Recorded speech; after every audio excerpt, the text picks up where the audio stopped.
Segundo Crônicas, capítulo 29. Ezequias e todo o povo se alegraram por causa daquilo que Deus fizera para o povo, porque subitamente se fez esta obra. Versículo 36. Após um período sofrido de uma ímpia dinastia, subiu ao trono de Judá um rei que governou a nação segundo tudo quanto fizera Davi. Apesar da pouca idade, Ezequias revelou a maturidade espiritual necessária para dar início ao reavivamento e reforma de todo Israel. Havia, porém, a necessidade primária de realizar esta obra entre os sacerdotes e os levitas. Como líderes espirituais da nação, precisavam assumir a sua própria culpa e negligência e prontamente buscar santificar-se para reassumir seu sagrado ofício.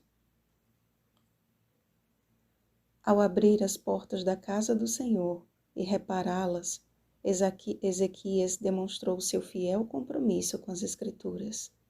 Não ousou fazer o que não lhe era lícito, mas procurou reunir aqueles que o Senhor havia separado para o servir no templo. E ainda que estes não correspondessem ao chamado divino, Ezequias estava resolvido a fazer aliança com o Senhor, Deus de Israel.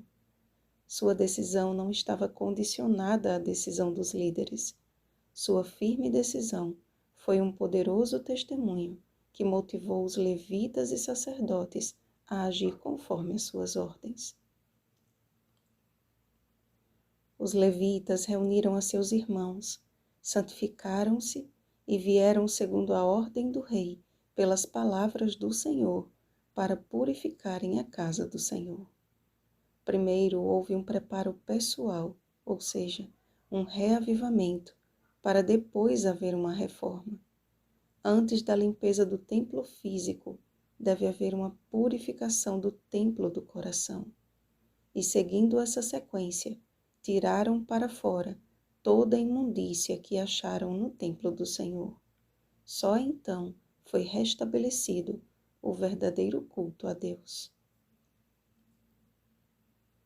Ao som das trombetas e dos instrumentos de Davi, o rei e todos os que se achavam com ele prostraram-se e adoraram. Eles o fizeram com alegria e se inclinaram e adoraram. Além dos levitas e sacerdotes, todo o povo foi convocado para consagrar-se a Deus. E todos os que estavam de coração disposto trouxeram holocaustos. Assim, se estabeleceu o ministério da casa do Senhor.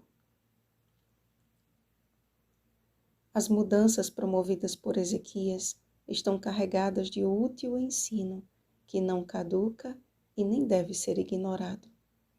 Há uma urgente necessidade de líderes espirituais que sejam retos de coração para se santificarem. Homens que não negligenciem a sua eleição divina de estarem perante Deus para o servir, para serem seus ministros.